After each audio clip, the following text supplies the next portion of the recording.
तुम्ही एक यूट्यूबर आहात आणि तुम्ही कॉपीराइट क्लेम आणि कॉपीराइट स्ट्राईक याविषयी नक्कीच ऐकले असेल, तर आजच्या व्हिडिओमध्ये आपण कॉपीराइट क्लेम आणि कॉपीराइट स्ट्राईक काय असतं याविषयी सविस्तर माहिती घेणार आहोत. तसेच आपलं यूट्यूबवरील चॅनल कुठल्या कारणास्तव डिलीट होतं किंवा सस्पेंड होतं हे या व्हिडिओमध्ये आपण पूर्णपणे पाहणार आहोत. कॉपीराइट क्लेम आणि कॉपीराइट स्ट्राईक यामध्ये खूप मोठा फरक आहे आणि स्पेशली नवीन यूट्यूब क्रिएटर त्यावेळेस खूप घाबरतात जेव्हा त्यांच्या चॅनलवर त्यांच्या व्हिडिओवरती कॉपीराइट क्लेम किंवा कॉपीराइट स्ट्राईक येतं. तर त्यावेळेस त्यांना अशी भीती वाटते की आपला चॅनल डिलीट तर होणार नाही ना, किंवा आपलं यूट्यूब चॅनल सस्पेंड तर होणार नाही ना. तर याविषयी मी तुम्हाला या व्हिडिओमध्ये सविस्तरपणे माहिती सांगणार आहे. त्यासाठी हा व्हिडिओ शेवटपर्यंत नक्की पहा. नमस्कार मित्रांनो, मी संतोष. करूयात आपण व्हिडिओला या सुरुवातीला आपण पाहूयात की कॉपीराइट क्लेम म्हणजे नक्की काय, कॉपीराइट क्लेम कशामुळे येते. मित्रांनो, तुमच्या यूट्यूब चॅनलवरील एखाद्या व्हिडिओवरती कॉपीराइट क्लेम आला असेल तर घाबरून जायची बिलकुल गरज नाही आहे. या क्लेममुळे तुमच्या चॅनलवरती असा काही इफेक्ट पडत नाही आहे. तर तुमच्या मनात शंका असेल की हा कॉपीराइट क्लेम काय येतो, तर त्याविषयी मी तुम्हाला या व्हिडिओमध्ये सविस्तरपणे माहिती देणार आहे. उदाहरणार्थ आपण असे समजूयात की मी एक सिंगर आहे आणि मी माझं एक गाणं यूट्यूबवरती अपलोड केलेलं आहे, किंवा टी सिरीज टिप्स यासारख्या काही कंपन्या रेग्युलर आपली गाणी यूट्यूब चॅनलवरती अपलोड करतात. तर तुम्ही या कंपन्यांचं एखादं सॉन्ग आपल्या व्हिडिओमध्ये आहे असंच अपलोड केलं किंवा त्याचं बॅकग्राऊंड म्युझिक तुम्ही तुमच्या व्हिडिओमध्ये वापरलं, तर ही कंपनी किंवा मी स्वतः तुम्हाला कॉपीराइट क्लेम देऊ शकतो. या कॉपीराइट क्लेममुळे फक्त तुमच्या त्या व्हिडिओ पुरता इफेक्ट पडतो, ना की तुमच्या संपूर्ण चॅनलवरती यामुळे परिणाम होतो. फक्त तुम्ही ज्या व्हिडिओवरती हे सॉन्ग किंवा म्युझिक वापरला आहे त्याच व्हिडिओ पुरता या क्लेमचा फरक पडतो. तर तुम्ही आता असा विचार कराल की मी त्या कंपनीचे गाणे यूज केलंय किंवा त्या व्यक्तीचं गाणं यूज केलंय किंवा म्युझिक यूज केलंय, हे त्या व्यक्तीला कसं समजतं किंवा त्या कंपनीला कसं समजतं. तर या कंपनीने असे ट्रॅकिंग आयडी सॉफ्टवेअर वापरलेलं असतं की त्यांचं कुणी गाणं बनवलं किंवा कुठल्या व्हिडिओमध्ये यूज केलं तर यूट्यूबकडनं कॉपीराइट क्लेम देतं. त्यांच्याकडे प्रत्येक गाण्याचा आणि प्रत्येक म्युझिकचा ट्रॅकिंग आयडिया असतो. यूट्यूब आपल्याला लगेच ताबडतोब कॉपीराइट क्लेम देतं. त्यामध्ये घाबरून जाण्याची बिलकुल गरज नाही आहे. ज्यावेळी तुमच्या एखाद्या व्हिडिओला कॉपीराइट क्लेम येतं त्यावेळेस तुम्हाला यूट्यूबवरती किंवा YT स्टुडिओमध्ये हे शो होतं की तुमच्या या व्हिडिओला कॉपीराइट क्लेम आलेला आहे. यामुळे तुमच्या चॅनलला कुठल्याही प्रकारचा इफेक्ट होणार नाही आहे. फक्त तुमच्या व्हिडिओ पुरता हा इफेक्ट राहणार आहे. तर त्यामध्ये असेही पुढे लिहिलेले असेल की तुम्हाला या व्हिडिओपासून जे काही व्ह्यूज येणार आहेत किंवा जो काही पैसा मिळणार आहे तो त्या कंपनीला डायरेक्ट मिळणार आहे. तुम्हाला यातला एकही रुपया मिळणार नाही. त्यावेळेस तुम्हाला वाटतं हा व्हिडिओ डिलीट करावा का, तर हा व्हिडिओ डिलीट केला किंवा नाही केला तरी तुमच्या चॅनलवरती यामुळे काही इफेक्ट पडत नाही. बऱ्याचशा लोकांना असा प्रश्न पडतो की माझं चॅनल अजून मॉनिटाईज तर झाले नाही आहे, पण या कॉपीराइट क्लेममुळे माझ्या मॉनिटायझेशनला काही बॅड इफेक्ट तर पडणार नाही ना. तर त्याचं उत्तर आहे की या कॉपीराइट क्लेममुळे तुमच्या चॅनलवरती किंवा मॉनिटायझेशनला कुठलाही फरक पडणार नाही आहे. आपल्या एखाद्या व्हिडिओला कॉपीराइट क्लेम आलाय तर घाबरून जायची बिलकुल गरज नाही आहे. तर आता आपण पाहूयात की कॉपीराइट स्ट्राईक. तर मित्रांनो, कॉपीराइट स्ट्राईक हा विषय असा आहे की नक्कीच गांभीर्याने घ्यावा. कॉपीराइट स्ट्राईक म्हणजे यूट्यूबने आपल्याला काही गाईडलाईन्स आखून दिलेल्या आहेत. या गाईडलाईन्सचे जर आपल्याकडनं वारंवार उल्लंघन झालं तर यूट्यूबकडनं आपल्याला कॉपीराइट स्ट्राईक येतं.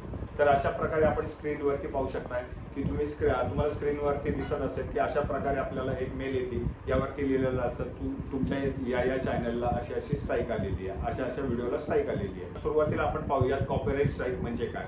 जर तुम्ही यूट्यूबवरील एखाद्याचा व्हिडिओ आहे तसा ॲज इट इज डाउनलोड केला किंवा एखादं सॉन्ग किंवा मूवी किंवा लाईव्ह कंटेंट आहे तसंच तुम्ही डाउनलोड करून पुन्हा तुमच्या चॅनलवरती रिअपलोड केला तर त्या व्हिडिओची मूळ मालक तुम्हाला कॉपीराइट स्ट्राईक देऊ शकतो.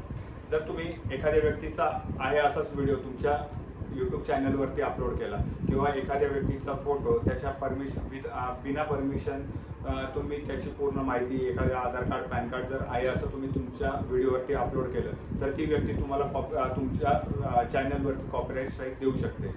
तर तुम्हाला ज्या कुठल्या व्यक्तीने ही कॉपीराइट स्ट्राईक दिलेली आहे तर तुम्ही त्यांना मेल करून रिप्लाय देऊ शकता की माझ्याकडून मला याविषयी जास्त कल्पना नव्हती, कॉपीराइट स्ट्राईक विषयी जास्त कल्पना नव्हती, त्यामुळे माझ्याकडनं चुकून ही गोष्ट झालेली आहे, तर कृपा करून तुम्ही ही कॉपीराइट स्ट्राईक हटवा अशी तुम्ही त्यांना विनंती करू शकता. या दोघांच्या मध्ये जे काही ॲग्रीमेंट होईल त्यामध्ये ऑप्शन आहे की ती व्यक्ती ती कॉपीराइट स्ट्राईक मागे घेऊ शकते. पण जर चुकून त्या व्यक्तीने कॉपीराइट स्ट्राईक मागे नाही घेतली तर काय होतं, तर आपल्या चॅनलवरती ही स्ट्राईक 90 दिवस राहते. तर या 90 दिवसाच्या काळामध्ये तुम्ही तुमच्या चॅनलवरती खूप काळजी घ्यायची आहे की या 90 दिवसाच्या कालावधीमध्ये तुम्हाला पुन्हा कुठल्या प्रकारची कॉपीराईट स्ट्राईक आली नाही पाहिजे. आणि जर या 90 दिवसाच्या कालावधीमध्ये तुम्हाला जर पुन्हा परत कॉपीराईट स्ट्राईक आली तर ही तुमची सायकल पुन्हा 90 दिवसापर्यंत चालते. आणि या 90 दिवसामध्ये जर तुम्हाला पुन्हा एकदा कॉपीराईट स्ट्राईक आली तर मात्र चॅनलवरती खूप मोठी गडबड होते.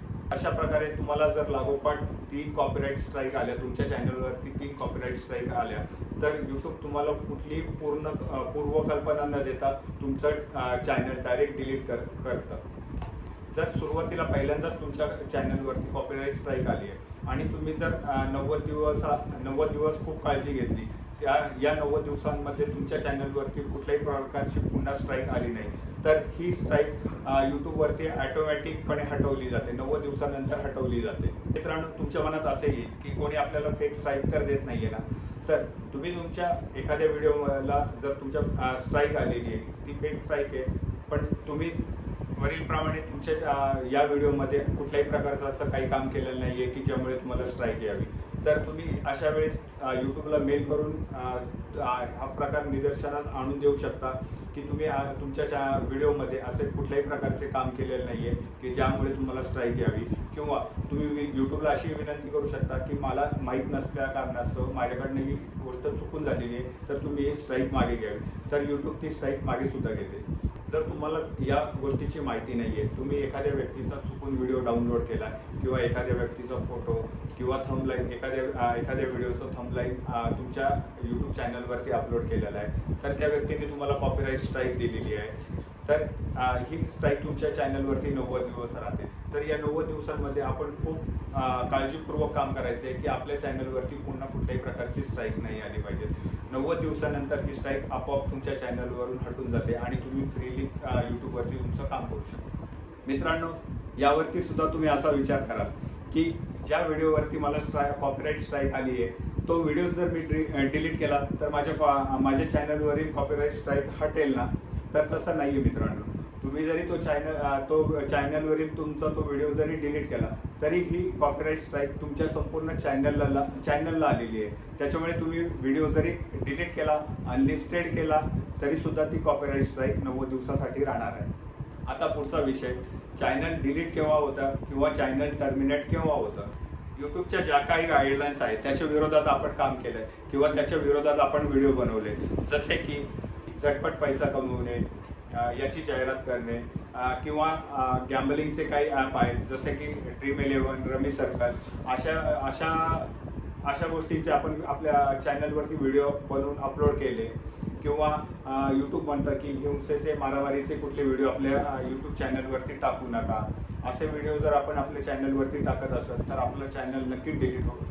अशा बरेच प्रकारचे व्हिडिओ आपण काही आपल्या चॅनलवरती बनवत असू किंवा त्याविषयीची माहिती देणारे व्हिडिओ आपल्या चॅनलवरती बनवत असू, तर यूट्यूब आपल्याला कुठल्याही प्रकारची कल्पना न देता आपलं चॅनल डिलीट करतं. यामध्ये आपलं चॅनल नुसतंच डिलीट होत नाही, आपल्या ईमेल आय डीवरती इतर जे काही चॅनल आहेत ते सुद्धा यूट्यूब आपल्याला कुठलीही पूर्वकल्पना न देता डायरेक्ट डिलीट करून टाकतं किंवा टर्मिनेट करतं. नंतर जरी तुम्ही यूट्यूबवरती काही इतर तुमचे चॅनल बनवले तर यूट्यूब ते सुद्धा तुमचे चॅनल डिलीट करून टाकतं. आता यूट्यूबकडे AI सिस्टीम आहे, त्यामुळे तुम्ही जरी भविष्यात कुठल्याही प्रकारचा व्हिडिओ चॅनल बनवायला गेलात तर यूट्यूबकडे तुमची काम करण्याची पद्धत आहे, तुमचा चेहरा आहे, तुम्ही कुठल्या विषयी व्हिडिओ बनवता याची पूर्ण माहिती आहे. त्यामुळे भविष्यात सुद्धा यूट्यूब तुम्हाला कुठल्याही प्रकारचं चॅनल बनवू देत नाही. तुम्ही जरी बनवला तरी ते डिलीट करतं किंवा यूट्यूब तुमचं चॅनल सस्पेंड करून टाकतं. यूट्यूबने आखून दिलेल्या गाईडलाईन्सचं तुम्ही फॉलो करा. यामध्ये कुठल्याही प्रकारची चूक होऊ देऊ नका. आपण यूट्यूबच्या कुठल्याही स्ट्राईकमध्ये अडकणार नाही याची पूर्णपणे काळजी घ्या. यूट्यूबची पॉलिसी स्ट्रिक्टली फॉलो करून आपल्या यूट्यूब चॅनलची ग्रोथ करा. तुम्ही जर यूट्यूबच्या गाईडलाईन्स योग्यप्रमाणे फॉलो केला तर तुम्हाला भविष्यात कुठल्याही प्रकारचा प्रॉब्लेम येणार नाही. तुम्हाला हा व्हिडिओ आवडला असेल तर एक लाईक नक्की करा. माझे जर तुम्हाला व्हिडिओ आवडत असेल तर चॅनलला सबस्क्राईब करा. धन्यवाद मित्रांनो.